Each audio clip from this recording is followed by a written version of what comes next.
Introducing Minor Wisdom Quintet. 1, 2, a skidda-didda-doo. Minor Wisdom. This has had to have been the most stressful week of my entire life. One of the most stressful. I don't get into too much personal chat on here, but before we get started, I do have Dennis Maganza on. Dennis is, again, here we go with it, a stereotype, a Texas legend, if you will.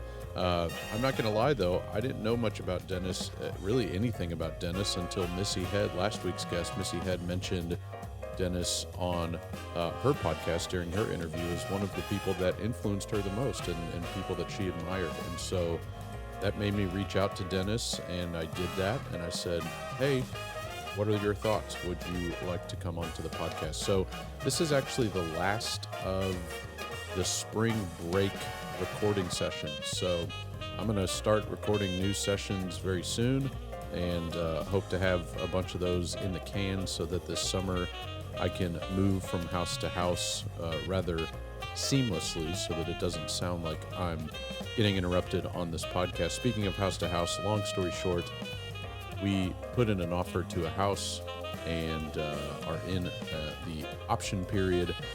And because it's a contingent option, they backed out. And my wife, my wonderful, amazing, eloquent wife, who spends hours just looking at a paragraph of any sort of English paper and dissecting it. She's that kind of theater teacher, but she and I conjured up a letter. I wrote sort of the bones of it, and then she came in and put actual feeling and emotion behind it, and it worked. And so this house now that we have been trying to get, they bought our letter, and not with cash, not monetarily speaking, but they bought what we had to say because it was genuine. But we're going to be moving hopefully to the Tomball area. So if you're in the Tomball area, we'll be neighbors. All right, so that'll be pretty fun. So speaking of sort of things moving, I don't know if people saw this on Facebook, but Kim Bryant, who used to be with the Texas Renaissance Festival, and kind of the ones that, I don't know if she started the student days or not, but I know she was definitely one of the point persons, if you will, that all of us directors used to get all that set up. But she posted on Facebook about the Sherwood Forest Fair spelled with an E at the end, but the Sherwood Forest Fair, which is not too far from Austin. I actually have heard of the Sherwood Forest Fair. I can't say I've ever been, but they're going to be doing a student day on April 12th, 2022. So yeah, that kind of goes in there with One Act Play if you're #blessed and you're still in One Act Play at that time, but for a lot of people, they won't be. So you can reach out to her. She does not know that I'm doing this at all, plugging this stuff, but I plug things. Speaking of plugging things, Summerfest, and yes, there are kids in the background. My oldest daughter has a friend here, and my youngest daughter wants to be with the big kids. So anyway, they're screaming and yelling and having a good time, but that's okay. But anyway, Summerfest is just around the corner. It'll be up in Plano with TXETA. Texas Thespians, again, has some things going on as well. So they're posting on Facebook quite often about what those things are. So you can go on and see that kind of stuff. That's really it. I appreciate you guys listening. I appreciate the new listeners that are here. Remember to leave a 5-star review wherever you listen, especially on iTunes, and make sure that you leave a nice, pretty review. You can reach out to me at Mr. Blake Minor on Twitter. I've been shamelessly putting my Cash App. I haven't made a single dime off of this entire podcast. So I thought, you know what? I'm going to bury my Cash App, and I don't remember the other one that's in there, but Venmo, I think. And, if you really like this, then, shoot me 5 cents or something like that. But, I'm a teacher. My wife's a teacher. We're transitioning right now from teaching wise, not, yeah. Anyway, you get it. But We we're in the thick of things, and happy summer to some of you. I know you've already started. Lucky you. We are not off until June 4th. Thank you. Thank you to that freeze. Anyway, I want to thank everybody again for listening. Reach out to me on Facebook, reach out to me on Twitter. This particular interview again may have some dated information in it. I don't quite remember. I don't always listen back, but again, Dennis Maganza is on, and I really appreciate him and really appreciate him trusting me to kind of just get to know him a little bit. Enjoy this week's interview. Briefly, I started out as a jock. I was a swimmer and a water polo player, and then my parents got divorced, and I was this is in St. Louis, and a very noted theater professor kind of got me into theater. And so I started doing theater because I could fit it into also working at a grocery store. And, between those two things, I, did theater, and then graduated from high school and went to college. And I was just going to college to go to college. And then suddenly they said, well, you could graduate in 3 years with a theater degree. And so I said, well, that sounds good. And a lot of the people I knew had gone to the University of Minnesota and then worked at the Guthrie Theater. And so I said, well, that sounds good. And I kind of went that way. And then I did that. And as they, started paying me to teach classes. And then I got called by Texas State at that time, SWITSU, Texas Theater, in Texas State. And I came down here, and then all of a sudden I was teaching theater. And that's where I met Missy, and that's where I met a lot of people. And it just kind of, followed that way. I did one of the things when I was, an undergraduate in theater was discover doing mime shows. So I, traveled around doing mime shows, and that became a way of making a living. And so I stopped working at the grocery store and started doing mime shows. and so it's a kind of crazy, insane world where all of a sudden these things kind of mix together. I tell the story of, I was originally hired to get opera singers to move. And then I was hired to get dancers to sing. And then I got hired to get actors to do something. Actors to do something. That's that's good. So Missy said that you were the best movement director she'd ever had. So I guess that means that you, like you just said, you were hired to get opera singers to move and dancers to sing. Yes. So what was it about your ability to get the people that had one talent to get to do the other kind of talent? What is it that you brought out of them, or gave them the security to know that it's okay that they try this other side of performance? Well, the one thing I think I learned from a lot of my teachers was, actually, in fact, when I was in graduate school, I had a great voice teacher, great movement teacher, great opera, director. Yeah. And they were all kind of together. And I kind of went, well, let's integrate. Can Right. we integrate all this stuff? And I realized it's kind of like, when people say, well, we got the mind, the voice, and the body, they're all integrated. Right. There isn't a separation. Right. It's all one thing. And so if you approach it like everything is together, when you breathe, it is not just the voice, it's the body, it's everything is together. And so my approach was always, everything is integrated. Right. Do you think your time? Do you think your time as an athlete lended it? That's horrible, horrible English. Lent itself to that same kind of integration. You know, water polo is. I've never. Well, I could say I've tried it. I didn't succeed, but No, you know, but no, totally. It's the well, I even go to it's more even than people say. Well, spiritual. yeah, Well, the mind is the body. right, There isn't something that separates everything. So if you put everything together, it works. right.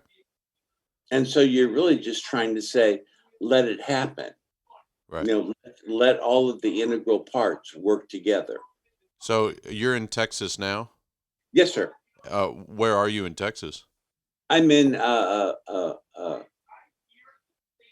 Creekview, Okay. just a little north of Dallas. Okay. So what made you stay? Well, being a Midwestern guy, that then ended up in Minnesota, you know, I know that recently we've had weather that would remind you of Minnesota, but I you know, know.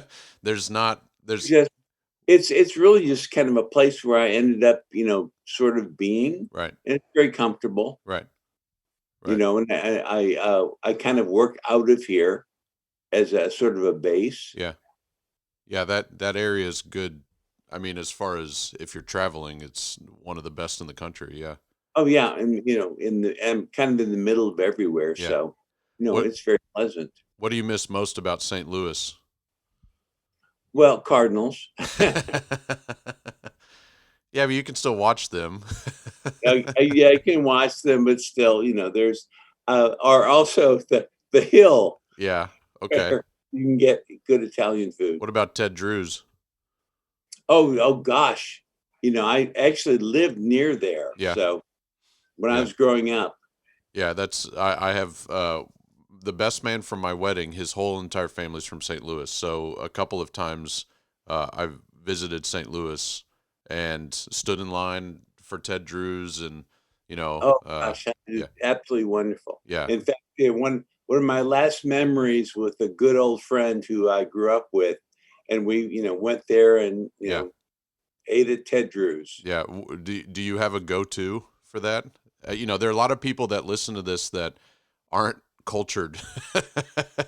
So, they think the end all be all is Bluebell, or up in your area, Brahms is, Yeah, true, true. rather popular. There's if there were a softball tournament of ice creams, I think Brahms would be the big Uh, rival of Bluebell.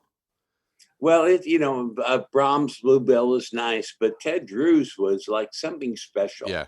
I 100% agree. Yeah, if people are listening that have never had Ted Drew's and you're in the St. Louis area, and I know that Ted Drew's branches kind of go out a little bit, kind of like Brahms does, where there are a couple of locations.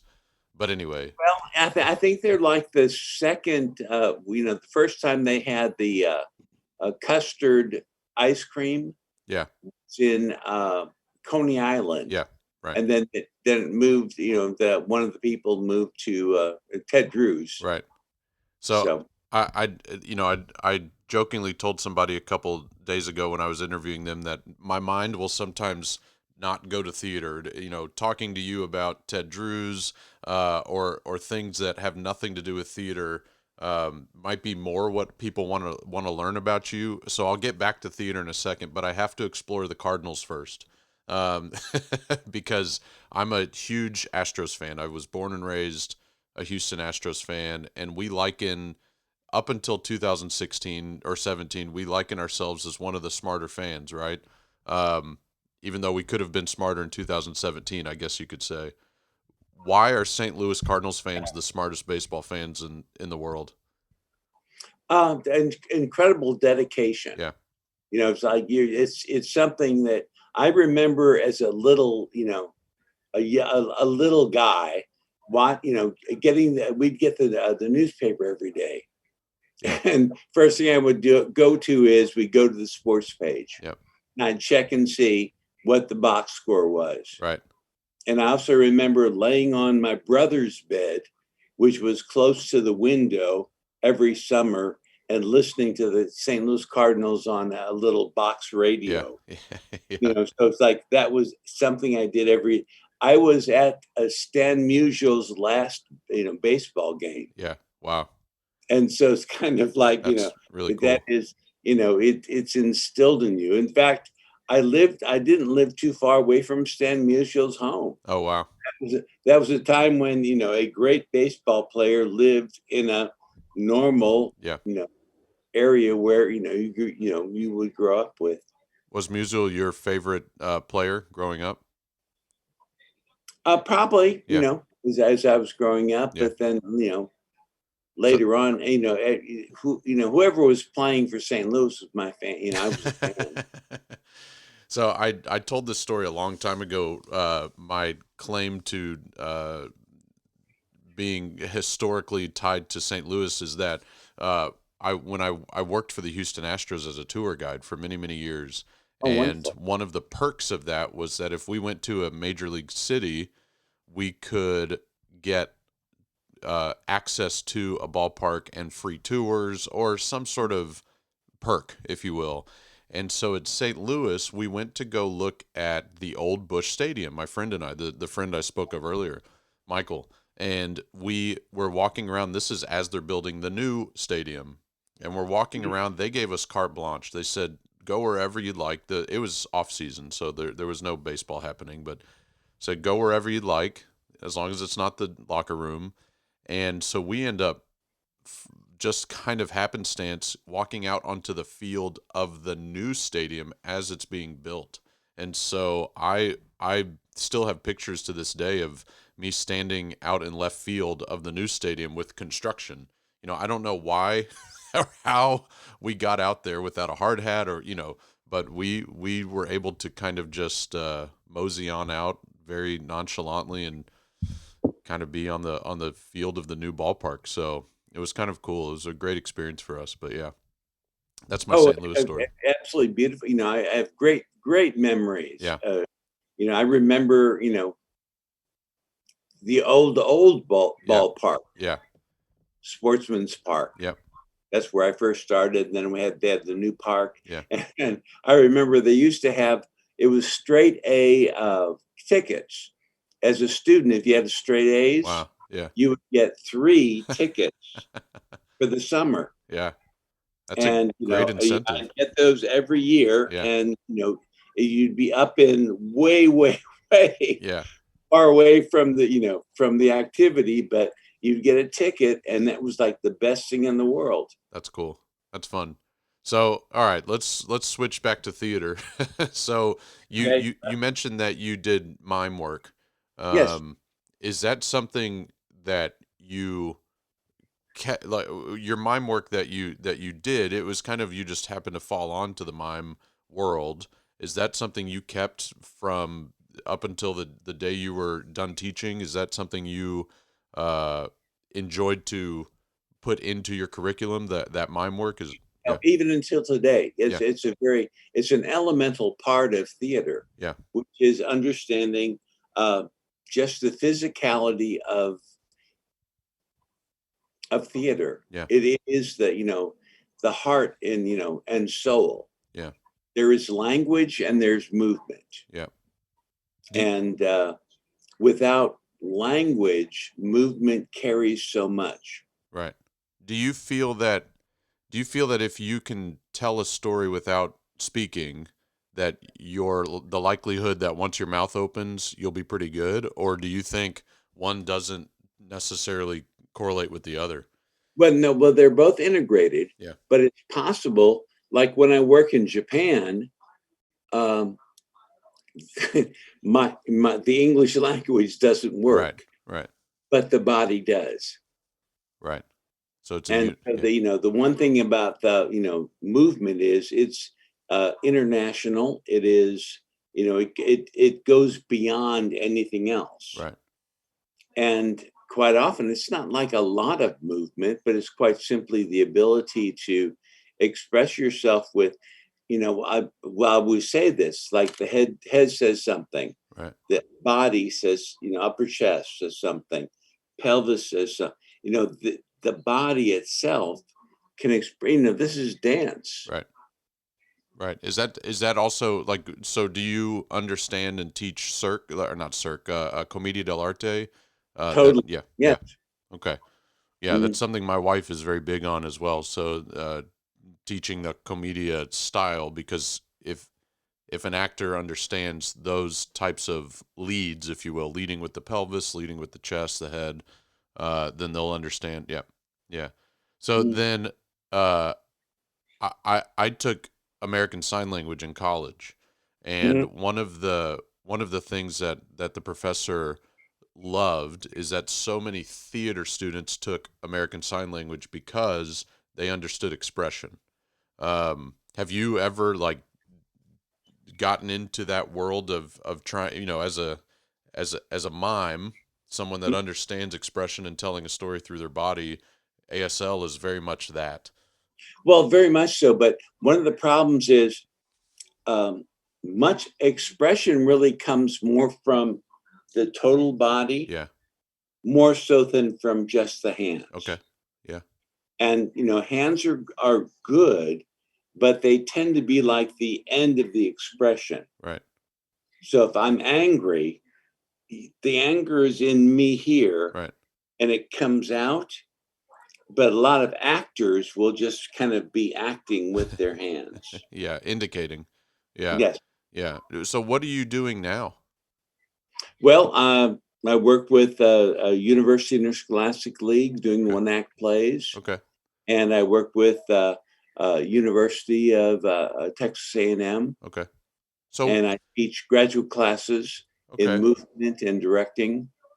How how did you feel when you came to Texas in regards to the one act play system? That was something that was probably, I don't want to say foreign to you. You knew what a one act play was, but the competitive side of things, and all the different levels that you compete. Did you know of this when you came to Texas, and then how did you feel about it once you were here?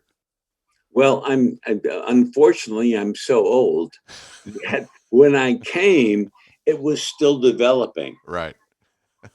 And so I always tell the kind of joke that I came before they had the standard set Okay. that they now use. Yeah.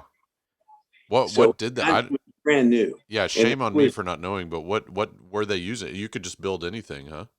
right. Yeah. In fact, when I came, the I was one of the reasons why they started the clinic rule. Okay. Where when you bring someone in, they need to, you need to have 3 people Right. or 3 plays Right. in the clinic, and that because I was going around doing clinics and trying to do different things. So I was very early on in the situation, and Right. it's really evolved in a a very different kind of way. But uh, when I came to Texas, it was and I think there's still kind of an element of Texas is kind of Texas doing one act plays, and I'm always trying to say, look outside, Right. look there are tons of stuff going on around the country. Right. Let's see what we can bring in and steal.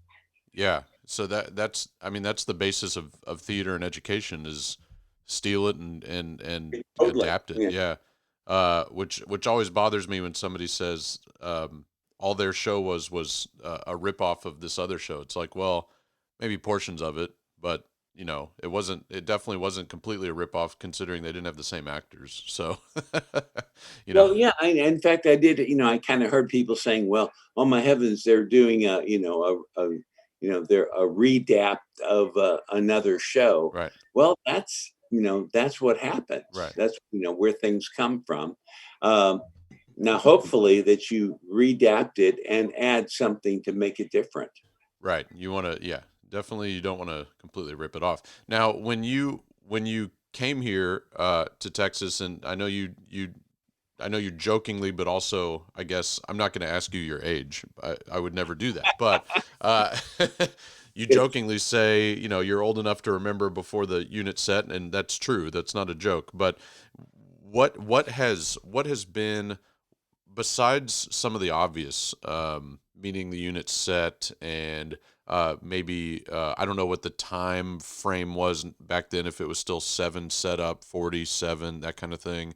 What has been one of the biggest changes that you've seen with the one act play system, and then what is a change that you think we could still maybe work on? Well, the biggest change is the technology is Okay. incredible. Yeah. And it's just it's amazing what you can do with lights and the set and everything. But one of my problems I have is people are so preoccupied with that Right. that they're missing the heart of a show, which is the actors. Right. Right. And so, yeah, in the 40 years I've been doing this, um, technology is great, but we're still facing the exact same Right. problems of helping the young actor to act. Right. That's the heart of the matter. You know, the performer is number one, Right. no matter what. Right. And And that. unless you're doing you know Beckett's breath, Yeah. where there's nothing but a sound of breathing on the stage. Yeah. You need to have the actors. Right. And Has. so I always, and maybe this goes back to my mime, the heart of the matter is an actor in with one light on him can perform an entire play. Right. And so it's like, where are the actors? What are they doing? How are the young people developing as actors? Yeah. So how has your style changed now that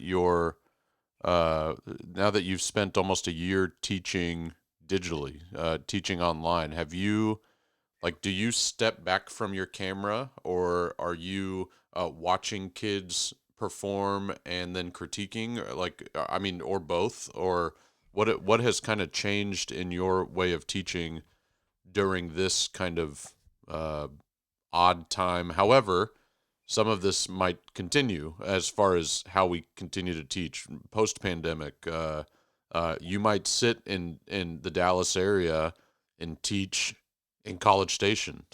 You know what I mean? No, Um, it's the one thing I've learned is it opened my mind up. yeah. When I was first hired to teach online, I kind of thought, well, you can't do this. Right. You got to be there personally, and you got to grab them and you know manipulate and make things happen. Right.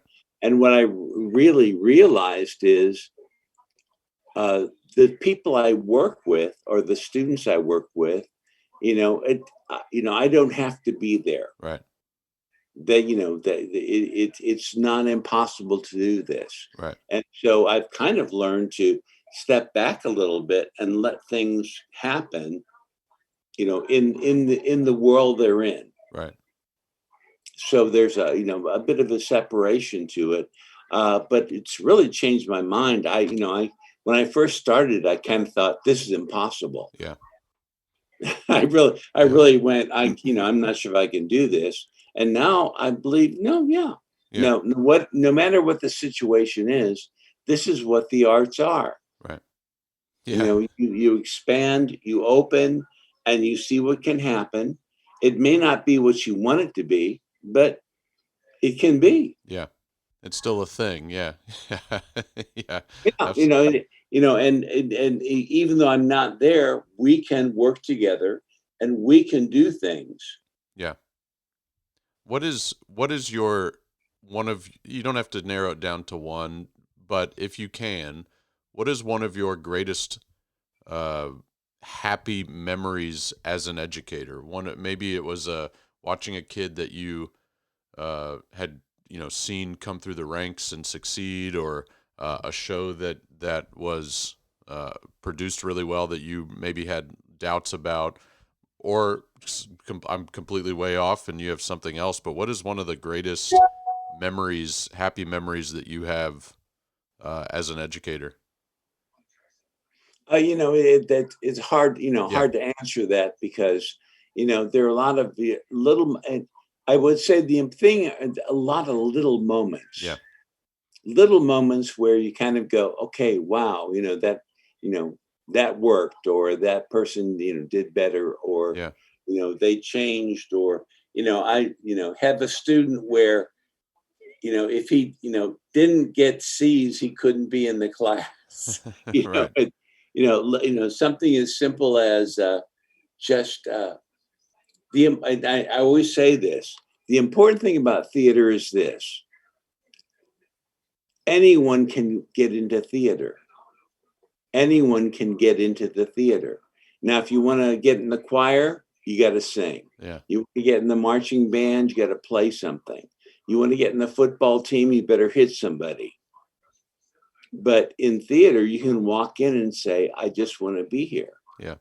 And you discover something that can keep you there, whether it becomes a technician or an actor or a costumer or something. But you find young people who can come into the theater and they find a place. Yeah. And then they begin to grow and they find a talent. So the great thing about theater is you can find a talent in yourself. And that to me is what makes it really worthwhile. Now, you also need to find your talent and grow. Yeah. You can't just come into theater and, I can't do anything else. Yeah. In fact, I often say that, are you in theater because you can't do anything else? Yeah. If you could hit somebody, you'd be in football. Yeah. Right. So what is it that you're doing now at Texas A&M? Well, I teach graduate classes Okay. in directing and movement Okay. online. Yeah. And is that something, because I know Texas A&M, the undergrad program has kind of morphed into more of a performance. It's not necessarily a theater acting undergrad anymore. I mean, I know it may come back or whatever, but with the grad students, are you finding that some of those grad students that come into Texas A&M, are they there for the right reasons? Does that make sense? Are they there knowing that they're going to go into theater as they leave, or are they there as performance based? Does that make sense? It kind of makes sense in my head, but The majority of them are teachers. okay, okay, And okay, what they're doing is, looking to advance. So it's not like it's not like if you went to the University of Minnesota, right, where you are performance oriented, right, and you're going into the professional world. right. Has that been a whole new world for you, teaching teachers? No, No. I've Okay. been doing that for a long time. Okay. Okay. I mean, Okay. honestly, I've been, Yeah. there were years ago at Southwest Texas, I had a teacher's program which was designed in the summer Right. for people who were given UIL one act plays and had no theater background. Gotcha. So they would come for a week and I would train them to get ready to do a UIL play. So kind of like the English teacher at a small school type of thing. Yeah. Totally. Okay. But that's still happening now. Yeah. Oh yeah, absolutely. We still have, people who are given the UIL, one act play to do. Right. And, Did they you just, find when you were at Southwest Texas, Texas State, did you find that you had a grand spectrum of those types of teachers that were either A, bitter that their administration had given this to them, or B, totally hungry and ready and very receptive? Do you remember which side of the spectrum you had more of? well, honestly, most of them were just kind of uncertain. Okay, Like, okay, okay. they didn't have an opinion. They just kind of went, my God, they gave me this. I got you. What am I going to do? Yeah, And so most of them were very open. In fact, a large number of them ended up being very successful in right, theater, right. simply because they said, okay, well, no, I'll do the job you've given me. Right. Was that your idea? Was that something that you wanted to do, or is that just something that you started doing? Like, is it teaching teachers that just kind of by happenstance fell into this world of becoming theater artists? I honestly wanted to do Yeah. it Yeah. because I kind of felt like, as a growing up the way I did, Yeah. I understood, you're given a situation and you can either make it work Yeah. or not. Yeah. And I found a lot of people were given the situation and they wanted to make it work. Right. And so for me, it was actually a lot of fun. And I liked helping people. Right. Yeah, I'm really sorry, but the arts are not that big of a deal. Right. It's kind of like, oh, this is such a magical thing that we're walking into. No, it isn't. Yeah. It's a very practical, functional kind of thing that you handle.